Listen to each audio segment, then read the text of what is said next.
It's really nice being back here in Leisure World. My mom was here lived here, I think, 18 years. Some of you may even remember her, Ruth Weldon. She was very active in the Jewish residents here as well. And I'd really like to thank Becky Simon and her group for inviting me here to open for the dessert bar here.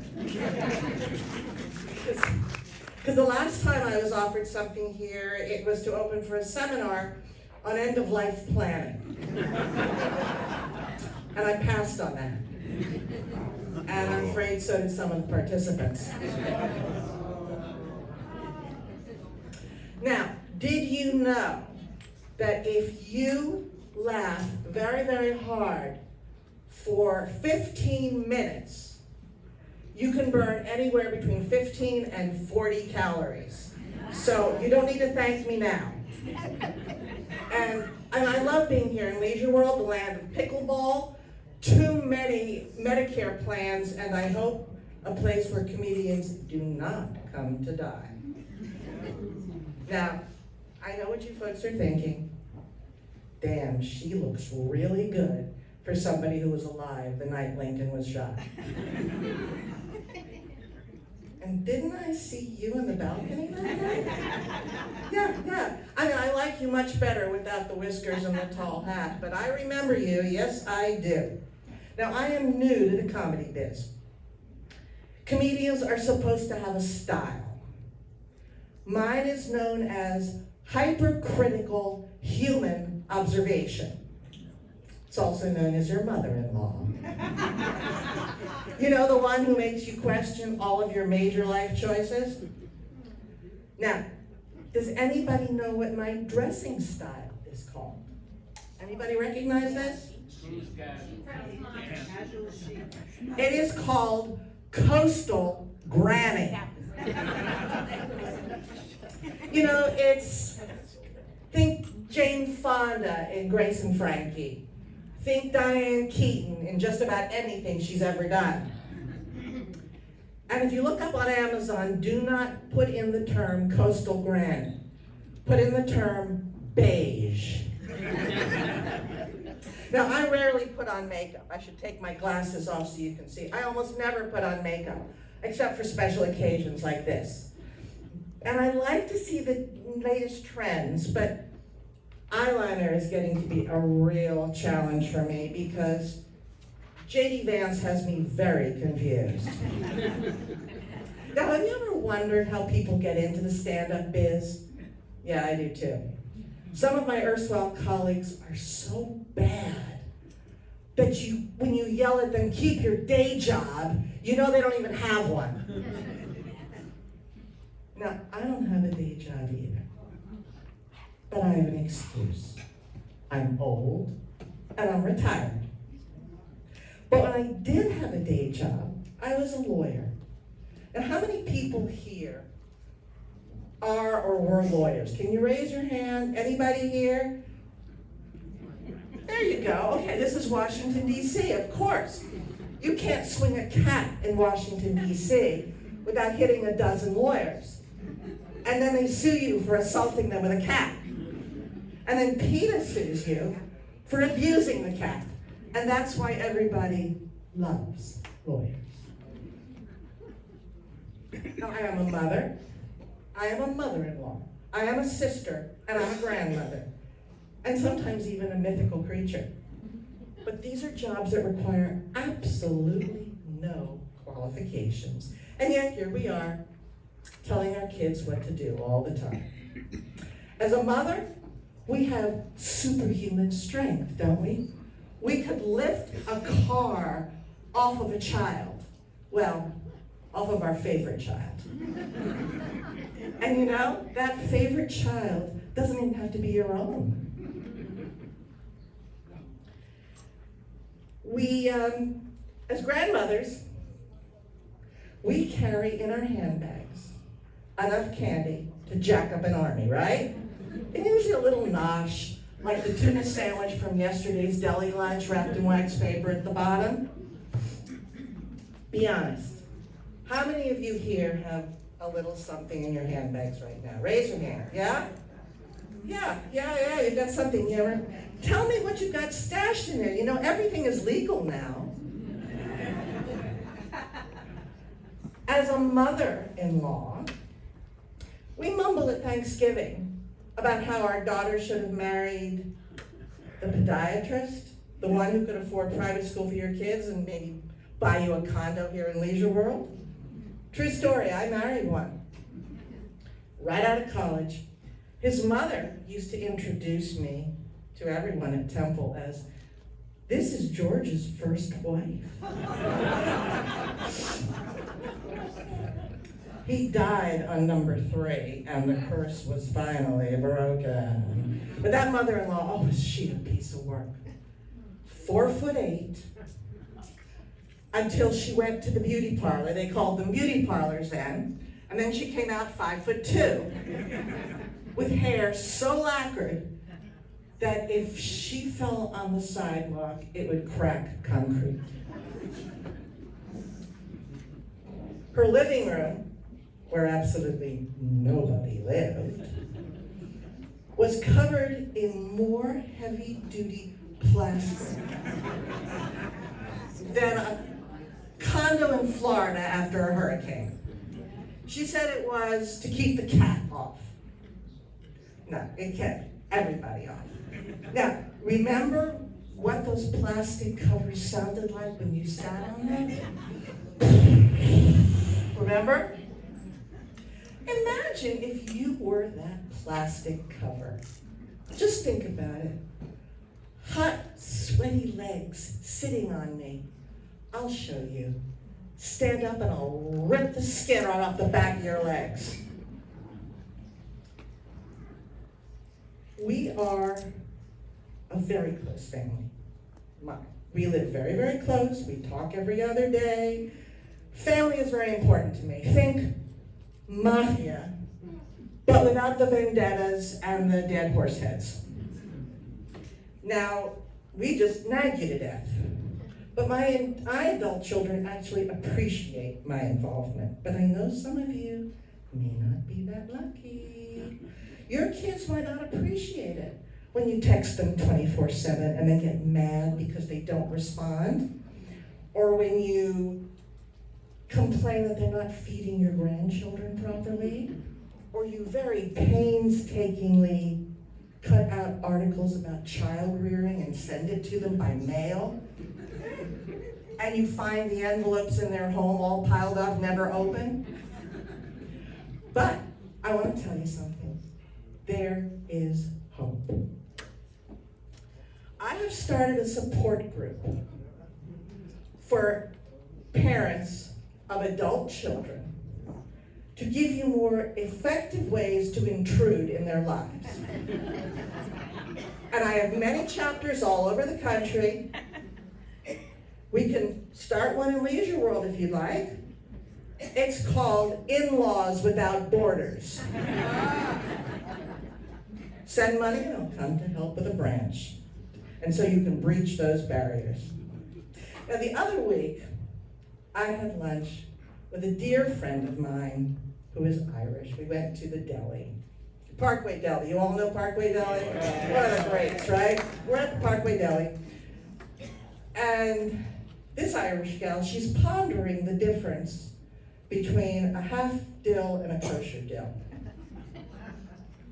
She's sampling them with delight, trying to get me to explain the difference, which I cannot do, while we're waiting for our main courses, which in her case was cheesecake.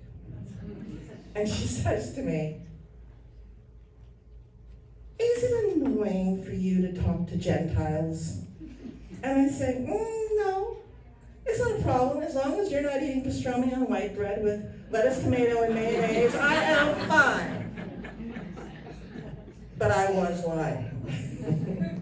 And I was grateful she never got around to asking me about knishes and celery tonic.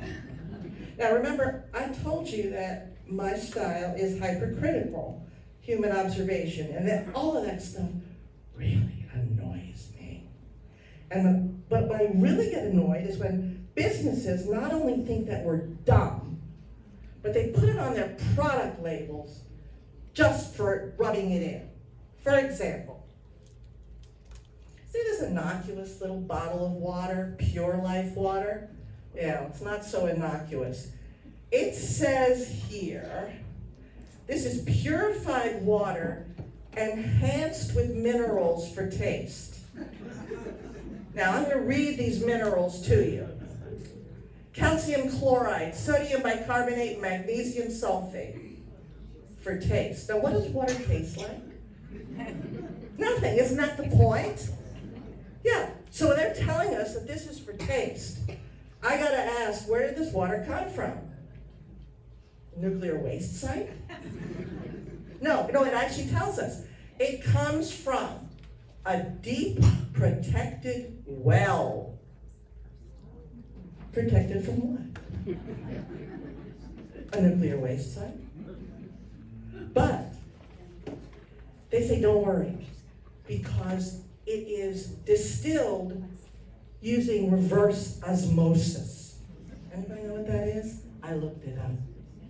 Reverse osmosis is wearing a pair of Spanx, 3 sizes too small, sitting in the middle seat on Spirit Airlines, needing to pee, and the lavatory is occupied and clogged. But you know, if Nestle's Pure Life water isn't good enough for you, you know you water snobs, you're willing to pay $4 a pop for Smart Water, aren't you? I want to tell you something. It didn't work. Or take this Mediterranean sea salt. Want to really feel stupid? The Mediterranean Sea, how many billions of years old is it? Mediterranean, sunny, yes? Hot, yes? Wet, yes? You buy this and it tells you to store away from direct sunlight in a cool and dry area. And it has an expiration date on it. $2 billion and this has got an expiration date on it.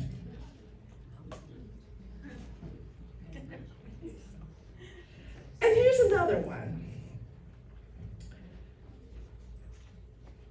This little bag of silica, you all have seen it, you know, in clothes, shoes, and things like that. This one, it happens to be my favorite because it says in, and I am not exaggerating, in 6 different languages, do not eat.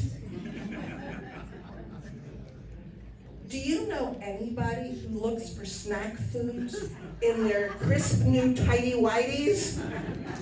You know, it reminds me that these people think we save our intelligence just for special occasions. Something else annoys me a lot. Going to a restaurant, you noticed you need an IT degree in order to order food. Apparently you can't order food without this little puzzly QR code. And then you need the smartphone. And then you need the app on the smartphone. And then you need to know how to use the app on the smartphone. And I know that it is just a conspiracy to starve us old folks to death. But you know what's in Granny's handbag. And they're not going to get us without that handbag full of hard candy, a sandwich, and we don't even need the Smart Water. Now, speaking of IT, did you know, you all have smartphones. Who has smartphones? Raise your hand. Yeah. Do you know that there's a special app on that smartphone that can show you how you look when you're old? It's called a camera. Now, last 4 years have been really, really hard for COVID. You know, we've suffered. But we know the pandemic has really passed because Costco has resumed giving out food samples. And for many people, this is a return to fine dining and date night. Now, I've made a study of how people take these samples. There's the guy who sneaks up and grabs the cup with popcorn, runs to the outdoor furniture section, sits there eating one grain at a time, like a squirrel invading a bird feeder. And then there's the couple who stand there very impatiently waiting as if they had theater tickets. But my favorites are the two guys jousting with their crutches in order to get to the front of the line. Now, I've made a study of a lot of Costco things because Costco's a fun place. The other day, and this is a really true story, I was standing in the clothing section and I saw this kind of big, heavy, hairy guy. Now, you're going to wonder how I knew he was hairy, and I'm going to tell you. He was looking at a t-shirt, considering buying it. And so what he did was he took off his shirt to try on the other shirt. Yeah, come on, ladies, let's go together. Ew, right? And I know you guys are probably thinking, did it fit? Now, I am a proud baby boomer. I am the first year of that illustrious generation. We thought we would take over the world. Well, at least we don't punctuate everything with OMG, which is better. I mean, we even know how to use punctuation. But we do think it's weird that we're the same age as old people. But guess what? We are still going to have a baby boomer in the White House because Kamala Harris is the first year of the baby boom. So take that, millennials. Now, as a boomer, I do the usual kinds of things, like walking into a room and not remembering why, misplacing my glasses. But I have a new one. I log into a computer to buy something, and I can't remember what I want to buy. And there is a clinical term for it. It's called Amazonesia. I also have trouble sometimes remembering whether I've taken a nap that day or not. And it's a problem because I love naps. Do you all love naps? Yeah. So it's important if you remember that we don't have that many left in our future. Now, yesterday morning, I got freaked out. I was putting in my hearing aids. I admit it, I wear them. And I'm putting in the devices, and all of a sudden, I hear this high-pitched screeching. And I'm thinking, oh God, my hearing aids need to be replaced. This is awful. Well, we live in a very wooded area, and it turned out that it wasn't my hearing aids. I was hearing cicadas for the first time with my hearing aids. It was amazing. Now, does anybody here know what day of the week it is? Yes. Yeah. Raise your hand if you know what day of the week it is. Okay. It's a standard question that doctors ask to test for dementia. But why do you know it? You're retired. Why do you care? Is it because you have a job? Oh. You see, I don't have a clue what day of the week it is until evening. And then I open up my pill sorter. And there's an empty box, and then there's the pills next to it with the day of the week on it, and bingo, the mystery is solved. And then I go to sleep, and the next day is a whole new mystery. My pill box is my personal Cagney and Lacey. Now, you boomers, us boomers, we love basic cable. Probably because it's included in the condo fee. But my personal favorite genre, and I love the word genre, are police procedurals. It makes me think of so many lost opportunities. My husband and I were watching one the other night. There's my husband right there. And the plot line was a woman, a wife, who had hired a hitman to kill her husband. You have to think this isn't that unusual. My husband asked me if I would ever do that to him. Fair question. I said, of course not. After 45 years of marriage, all I have to do is show you the hitman's bill and you'll stroke out. Now, also on basic cable are those wonderful life insurance salesmen trying to sell life insurance to 90-year-old ladies. Just once, I'd like to hear him say, no, you do not need that life insurance. All that's gonna happen is your grandchildren are gonna use that money to buy Taylor Swift tickets and drugs. Don't do it. And speaking of grandchildren, if you invite me back here next time, I will tell you all about my grandchildren. And I will bring pictures. So, thank you for having me this afternoon and have a wonderful week.